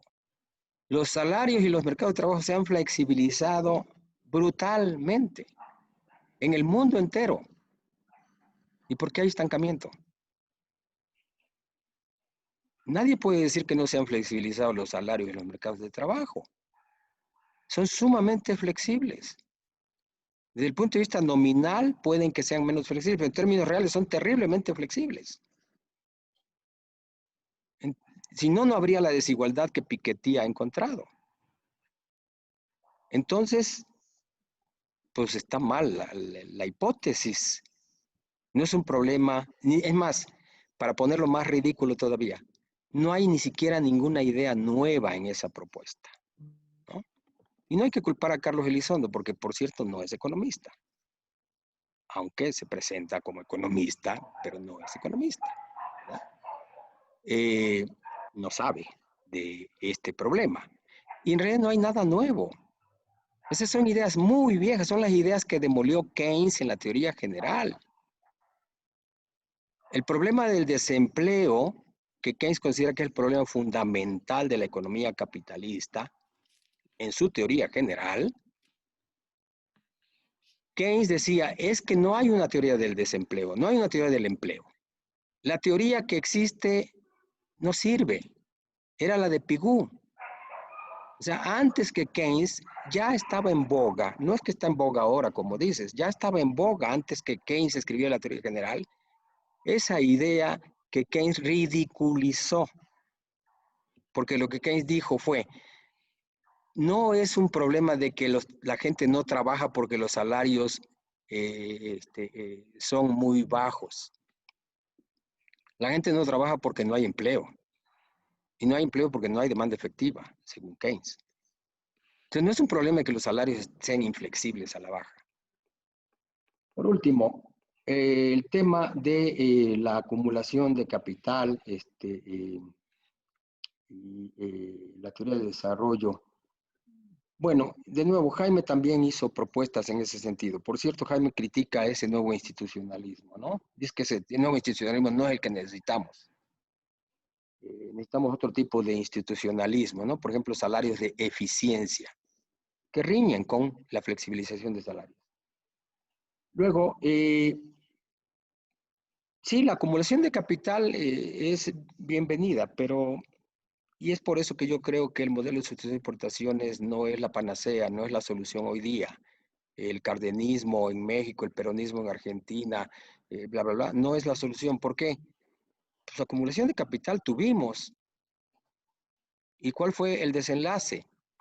No Feinsilber escribió un librito que se llama El casillero vacío. O sea, el problema es que tuvimos crecimiento sin distribución del ingreso. Yo creo que ahí hay una beta de investigación y de política económica muy interesante. La distribución del ingreso. Pero en serio, no las caricaturas que hoy se escuchan mucho sobre distribución del ingreso, que se limitan a hablar de una puja distributiva y de los sindicatos. No, distribución del ingreso en serio. Justamente, si no hay una solución del problema de la desigualdad, no va a haber crecimiento económico. Les recomiendo el número más reciente de la revista Investigación Económica, donde ahí hay un par de artículos extraordinarios que muestran empíricamente que existe una alta correlación entre estancamiento económico y desigualdad. Entonces no puede haber crecimiento si no hay distribución del ingreso. Y el modelo de sustitución por excelencia no resolvió ese problema. Entonces los países que están creciendo rápido en Asia, como en el pasado crecieron los escandinavos, crecieron con distribución del ingreso. Y yo me pregunto, ¿qué hemos aprendido los economistas? No, en el prefacio, David Ricardo en 1817 dijo que el verdadero objeto de estudio de la economía es la distribución del ingreso. Y si ustedes leen a Mankiw y a Robert Lucas, celebradísimos neoclásicos recientes, que dicen que de lo peor que hay en la economía es la distribución del ingreso. Es más, eso ni les importa, eso no debería entrar en la teoría económica. La distribución del ingreso, eso es un asunto para sociólogos y politólogos, no para nosotros que estamos en el Olimpo de las ciencias sociales. Gracias.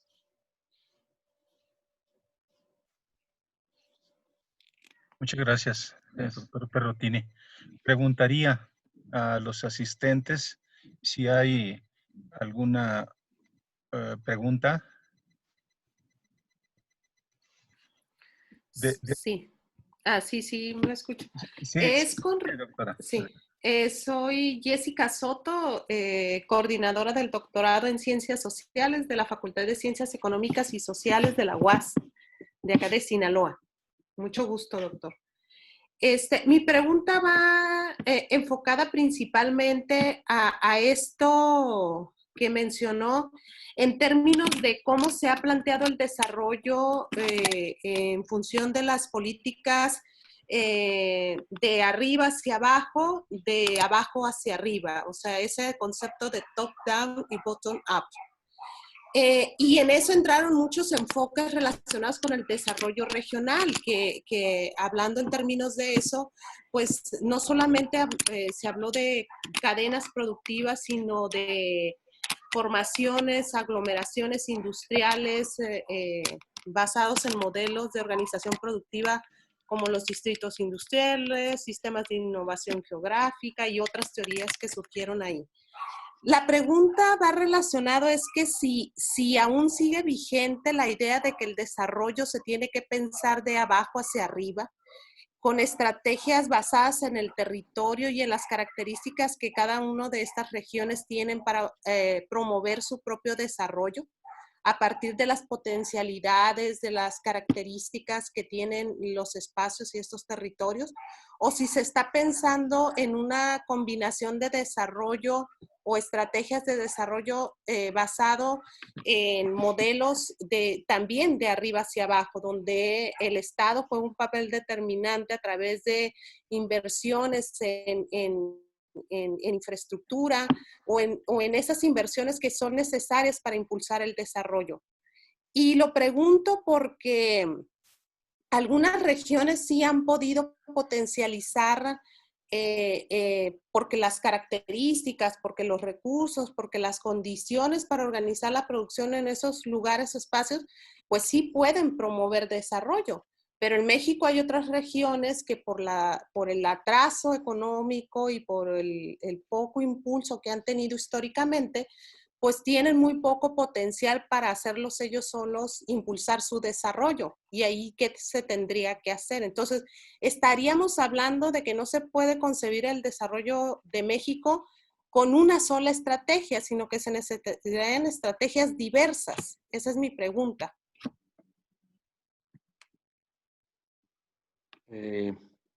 Bueno, pues también pregunta nada facilita, es muy interesante.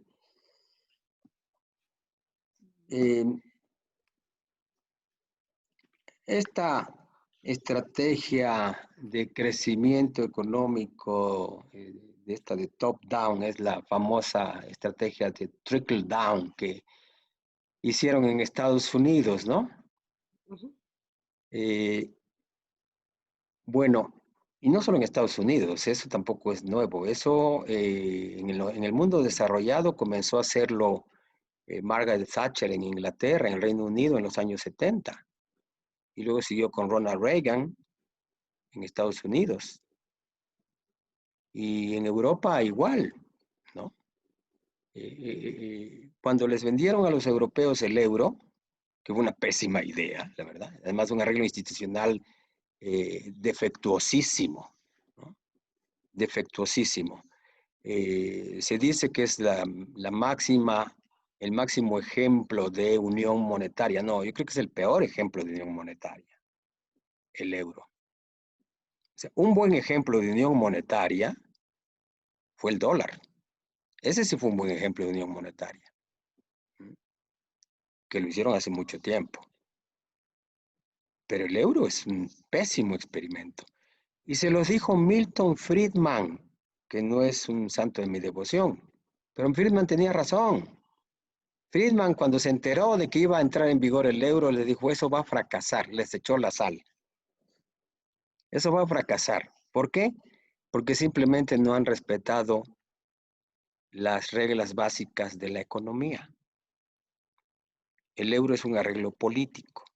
Pues sí, pero fue un arreglo político para que la estrategia de trickle down que siguieron en Estados Unidos, Ronald Reagan en adelante, incluso hasta Obama, incluso desde luego con Donald Trump, y que Margaret Thatcher introdujo en los años 70 en Inglaterra, en Reino Unido, y que incluso el Partido Laborista británico siguió esas políticas. Bueno, el euro fue simplemente el vehículo monetario a través del cual las políticas, las estrategias trickle down llegaron a Europa, y particularmente al sur de Europa. ¿Y cuál ha sido el resultado? ¿En qué parte del mundo esa estrategia top-down, trickle-down, ha dado algún buen resultado que no sea para, como dice Piketty, el 1% o el 0.1%. En ningún lado han dado buenos resultados, ¿no? Y en el sur de Europa, pues la parte más débil de Europa pegó muy duro. De por sí que Grecia nunca ha sido respetada, ¿eh? O sea, siempre se dice Grecia la cuna de la civilización occidental. Sí, pero a Grecia la han saqueado todo el tiempo. Siempre la han saqueado. No por casualidad, los frigios del Partenón están en Londres. No por casualidad tampoco los alemanes han querido pagarle a Grecia los costos de la guerra, que en 1940 y luego en el 64 los griegos volvieron a exigir. Y no hay manera, ¿no? Y España, pues España e Italia tienen tasas de desempleo juvenil que son impresionantes. En los momentos más duros de la crisis financiera, llegó a más de 50% el desempleo juvenil en esos países. En América Latina hemos tenido también nuestro propio trickle down, nuestro propio top down. ¿Y cuál ha sido el resultado? A cualquier parte de América Latina que uno vaya, hay muy, muy pocas excepciones, se va a encontrar uno que el mercado informal representa alrededor del 50% de la fuerza de trabajo. Y eso ya son cifras conservadoras, ¿eh? Hay en Centroamérica, exceptuando Costa Rica, llega hasta el 80-90% el mercado informal de trabajo. Pero no hablemos de economías latinoamericanas, las más atrasadas, no, las exitosas, entre comillas, ¿no? México, Brasil y Argentina. Son economías prendidas con alfileres. El Washington Consensus no fue otra cosa que la tropicalización de las estrategias trickle down. En ningún lado tienen sentido esas cosas. De nuevo, se requiere una estrategia de crecimiento económico, de desarrollo económico. Esto es importante. Celso Furtado, uno de los clásicos del estructuralismo, distinguía claramente entre crecimiento y desarrollo. Siempre se piensa como que en la CEPAL hubo consenso en todo. No, no es cierto. Hubo gran polémica. Había diferencias muy fuertes, ¿no? Lo que pensaba Furtado no era lo mismo que pensaba Prebisch. Lo que pensaba Noyola no era lo mismo que lo que pensaba Prebisch. Y tenían polémicas, y qué bueno que las tenían.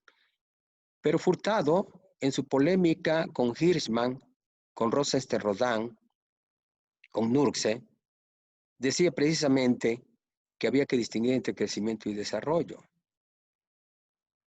Y eso significa que, pues si no hay crecimiento, si no hay distribución del ingreso, no va a haber desarrollo, habrá crecimiento, pero no desarrollo. A mí me gusta evocar algo que voy a evocar ahorita, no tenía pensado evocarlo, pero lo he evocado. Es el ejemplo del estado de Kerala. El estado de Kerala es un estado del sur de la India. Todos sabemos que la India es un país pobre. Claro, en los últimos años ha crecido rápidamente, pero sigue siendo un país pobre. Pero voy a hablar de Kerala cuando la India no crecía mucho. La tasa de crecimiento de la India era una tasa de crecimiento deprimida. De hecho, era un cliché en el mundo de los economistas hablar de la tasa de crecimiento hindú. Lo que quería decir eso es tasa de crecimiento deprimida. Porque la tasa de crecimiento de la India estuvo deprimida poco más de 25 años. Yo creo que ahora deberíamos los economistas hablar de la tasa de crecimiento mexicana. La tasa de crecimiento mexicana ha estado deprimida más tiempo que la de la India. Bien, pues siendo que la India tenía una tasa de crecimiento baja, el estado de Kerala tenía una tasa de crecimiento todavía menor que el de la India. Pues estamos hablando de un estado pobre, de un país pobre, que crecía menos que el país pobre. Pero si ustedes miran los indicadores sociales del estado de Kerala, es decir, esperanza de vida al nacer, longevidad, escolaridad femenina, escolaridad de la fuerza de trabajo, población femenina en las universidades, etcétera, etcétera. Nutrición. No les digo que esos indicadores son mejores que los del resto de la India. Son comparables a los de los países más desarrollados de Occidente. En algún tiempo eran similares algunos de esos indicadores a los de los países escandinavos, a los de Alemania. Y se trataba de un estado que no crecía. ¿Y por qué tenía esos indicadores? Porque había distribución del ingreso. Durante mucho tiempo en el estado de Kerala gobernaba el Partido Comunista de Kerala, que se alternó sistemáticamente con un partido conservador, pero muchos años estuvo en el poder el Partido Comunista de Kerala y que introdujo las buenas instituciones. No las instituciones de las que hablan Douglas North o Ayemolú y aquí en México el profesor Elizondo. Entonces, se puede tener desarrollo sin crecimiento. Claro, es mejor tener desarrollo con crecimiento, ¿no? O sea, esto demuestra lo falaz, el sofisma de las políticas trickle down. La infraestructura, sí, es cierto, tiene un papel muy importante que jugar. De eso habla Jaime también. Seré breve en esto. La hipótesis del modelo macroeconómico actual en México y en muchos países es que no debe haber política fiscal porque el déficit fiscal genera inflación, inestabilidad de tipo de cambio, la balanza de pagos, etcétera, etcétera. Sí, pero están haciendo un supuesto ahí, un supuesto que habría que ver si empíricamente se sostiene y no se sostiene. El supuesto que el déficit fiscal es exógeno. Y la evidencia empírica muestra que en el mejor de los casos para los neoclásicos hay una relación de causalidad bidireccional. En muchos casos la relación de causalidad es la inversa de la que ellos postulan. Por tanto, sí hay espacio para política fiscal. ¿Por qué? Porque está demostrado que la inversión pública no genera un efecto crowding out de la inversión privada. Genera un efecto complementario, un efecto crowding in. Eso también está claro desde que Tobin criticó a la síntesis neoclásica hace más de 40 años, casi 50 años, que Tobin dijo no hay crowding out, hay crowding in. Entonces, y sobre todo en un país como México, donde hay un déficit de infraestructura impresionante, ¿verdad? La crítica de Elizondo a Jaime Ross, que citó Anwar Zúcar, creo que Anwar fue muy generoso llamarlo crítica. O sea, no es crítica lo que dijo Elizondo. Elizondo se refirió a que la infraestructura no era conveniente y había que dejárselo al sector privado, porque un pésimo ejemplo de gasto en infraestructura era esta cosa que se llama ¿qué? La Torre de Luz, que construyó el gobierno de Felipe Calderón. Y Jaime Ross, con una ironía muy cáustica, le contestó, bueno, ¿quién ha dicho que la Torre de Luz es infraestructura? Solamente tú crees que es infraestructura. Eso no es infraestructura, ¿no? Bueno, evidentemente, que si no sabe economía, pues ¿para qué se mete a hablar de infraestructura, no? Gracias. Muy bien, doctor Perrotini Hernández. Yo quisiera, por obvio del tiempo, ya por ahí escuchamos una mascotita de alguno de ustedes que nos recuerda pues la tiranía del tiempo. La asignación fue de 2 horas y bueno, también la tiranía de la tecnología nos va a cerrar el sistema a las puras 7 de la noche. Entonces, quisiera hacer 3 puntos. Primero, comentarles cuál es el programa, el menú de sesiones que tenemos hacia adelante, con el ánimo de incentivarlos y quizás encontrar contextualizaciones específicas a algunas de las problemáticas que fueron expresadas en la sesión de preguntas y respuestas. Segundo, lo voy a hacer de manera más apropiada, pues dar las gracias a los comentaristas, quienes formularon preguntas muy interesantes, ¿no? Janet, Mirna y también Anwar Zúcar, porque nos permitieron pues sacar más beneficios de los esperados en esta sesión.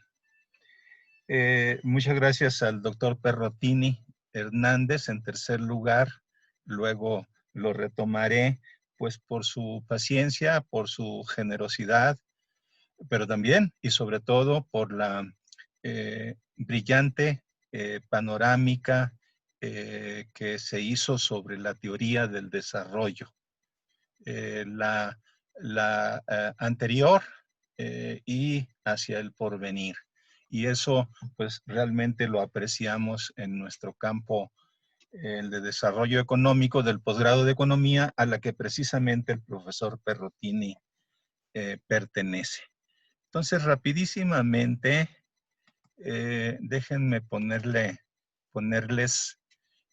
ahí en pantalla que la próxima sesión que tenemos van a ser sesiones quincenales.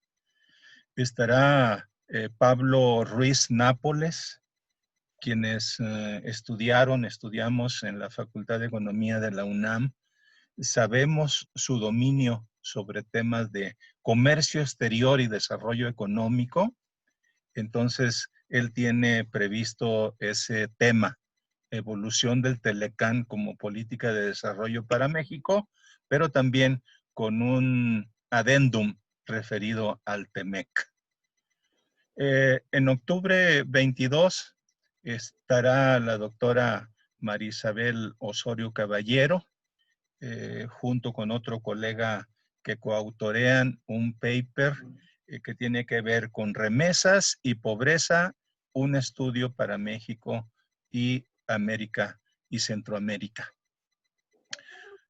Posteriormente estará el doctor Samuel Ortiz Velázquez, uno de los profesores más nuevos de nuestra facultad, que llega por méritos propios a volverse profesor de la Facultad de Economía. Su tema, inversión extranjera directa y sus determinantes, el caso de la industria siderúrgica en México.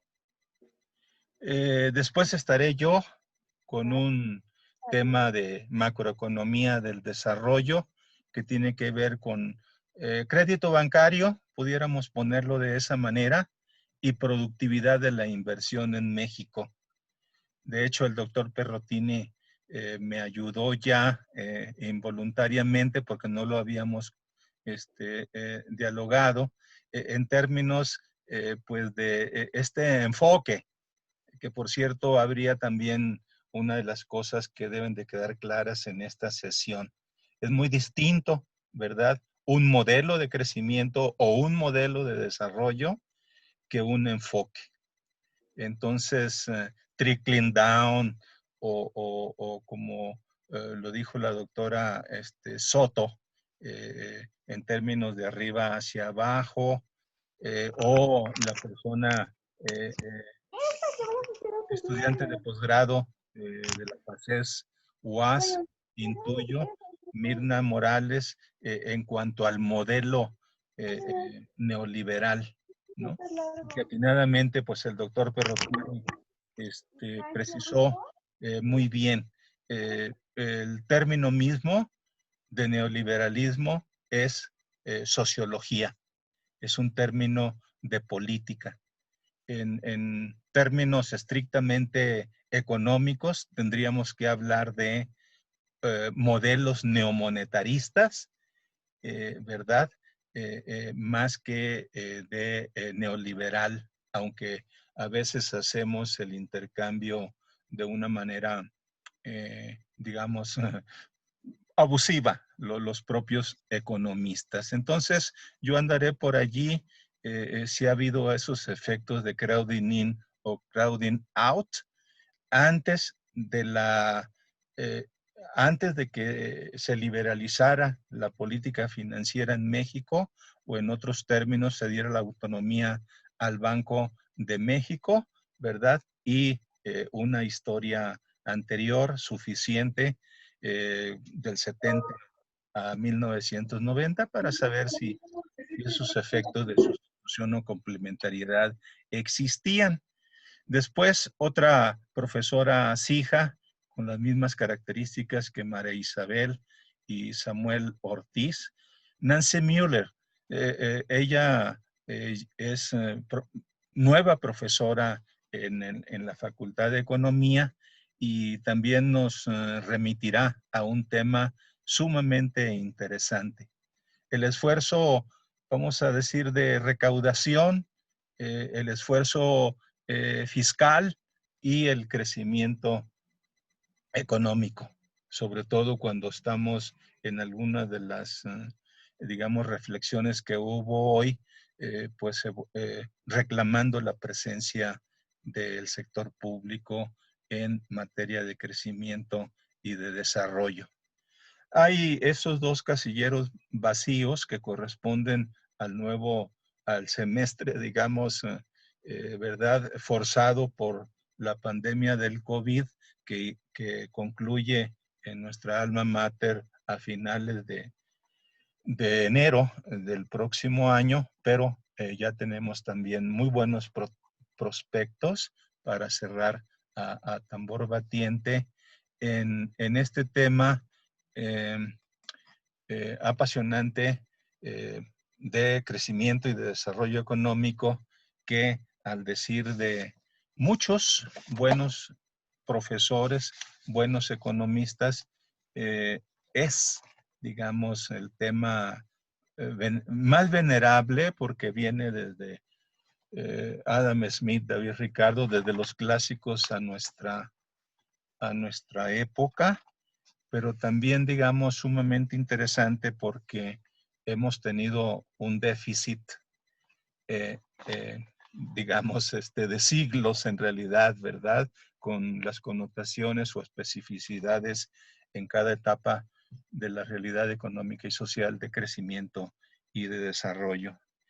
Decía, y lo retomo rápidamente, que muchas gracias a los comentaristas, a los que ya mencioné, más que comentaristas, digamos, quienes se sirvieron formular algunas preguntas porque nos permitieron obtener más beneficio académico de esta sesión que de suyo ya nos la había proporcionado el doctor Perrotini Hernández.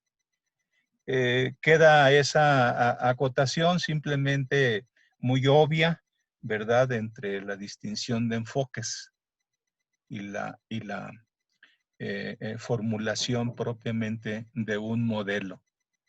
El endógeno por Romer, el de Harrod-Domar, el de Solow, ¿verdad?, nos demuestra claramente que los modelos pues son como abstracciones que lo son de un aspecto que nos interesa de la realidad, siempre puede y debe formularse con una ecuación o con un sistema de ecuaciones simultáneas. Difícil de lograr, por supuesto, en el ámbito de desarrollo. Si nosotros hurgamos un poco en CEMPE, que es pues el centro de modelística, ¿no?, de política monetaria en nuestra Facultad de Economía, Eudoxio tiene mucho más allá de 300 ecuaciones y resulta inclusive insuficiente. Entonces, el desarrollo es tan vasto como nos lo puede sugerir, que tenemos pues que incluir la economía interna, pero también tenemos que incluir al sector externo, que en lo interno tenemos que incluir a la banca, por ejemplo, al gobierno, al sector privado, a los sectores distintos de actividad económica, eso, pero además ahora incluir medio ambiente, es decir, hacer desarrollo sustentable, incluir las instituciones, y ahí nos autorrefrenamos para decir pues que en realidad es casi imposible tener un modelo de desarrollo, ¿verdad? Parcialmente, por supuesto, sí lo podemos obtener recreando variables como las que nos recordaba el doctor Perrotini. Finalmente, nuevamente, ya lo habíamos dicho, gracias al doctor Perrotini Hernández, quien decía al principio, su nombre está totalmente vinculado a este tipo de temas, ¿no? Aunque dentro de sus líneas de negocio haya, líneas de investigación, en este caso sí de negocio académico, ¿verdad? Haya incluido a la política monetaria más recientemente. Y pues creo que él respondió muchas preguntas, dejó quizás algunas provocaciones intelectuales que pues a lo mejor esta primera edición del seminario no va a ser suficiente, pero estarán todos de acuerdo los académicos que estamos reunidos esta tarde, esta noche, de que finalmente esa es la esencia de la academia. Más que respuestas, formular preguntas.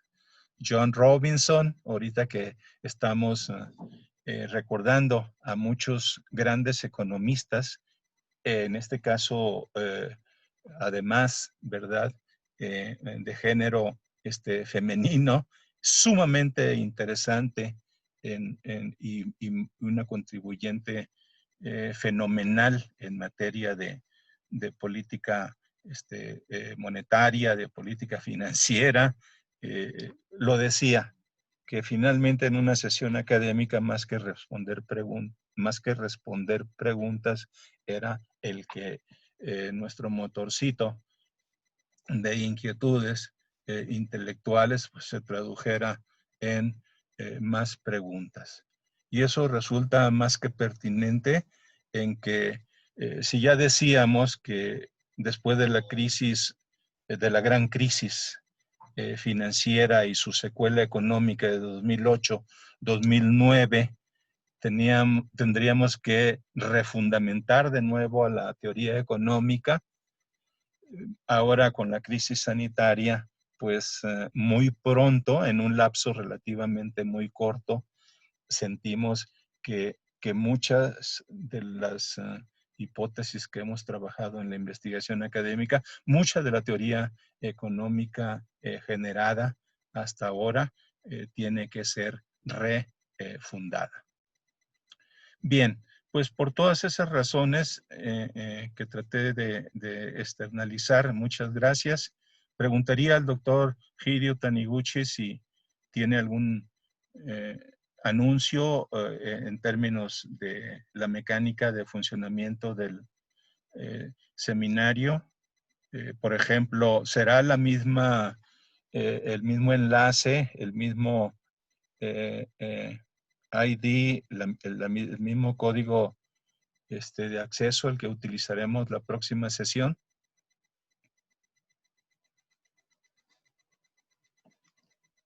Va a ser los mismos datos para las sesiones. La asistencia lo estoy registrando para que los compañeros que estén presentes puedan recibir su constancia de participación. Entonces, no sé. Bueno. Pues muy bien. Si fuera eso nada más, muy bien. Pero tiene la última palabra el doctor Perrotini Hernández, quien quiere a su vez reaccionar a alguno de los comentarios que formulamos. No, brevemente, gracias, Benjamín. Es literalmente un minuto, solamente para dos cosas. Uno, agradecer tu generosidad y la de Egidio también para organizar de manera tan eficiente este seminario. Agradecer a los asistentes que tuvieron paciencia de escucharme y agradecer las preguntas inteligentes que recibí. Tomé nota, me va a servir para seguir investigando más. Y segundo, si sé que hay compañeras, compañeros de nuestra maestría, que la nueva generación, con mucho respeto, si aún todavía no han elegido campo de conocimiento, quisiera recomendarles el campo de desarrollo económico de nuestro posgrado, que tiene un liderazgo sólido en la persona del doctor Benjamín García Páez, un liderazgo de alguien que está siempre generosamente dispuesto a apoyar. Y también, desde luego, con el apoyo de Egidio también, que siempre es muy solícito y muy generoso de dar su tiempo para ayudarnos. Es un campo joven, pero es un campo en crecimiento muy rápido. Gracias. Muy bien. Pues con esas palabras, ahora sí, doctora Soto Beltrán, veo ahí su reacción. No, nada más un aplauso para el doctor. Excelente disertación. Muchas gracias. Sí, claro. Gracias. Gracias. Pues muy bien. Hasta en 15 días. No lo olviden. Chao, gracias. Buenas Gracias. noches. Muchas gracias.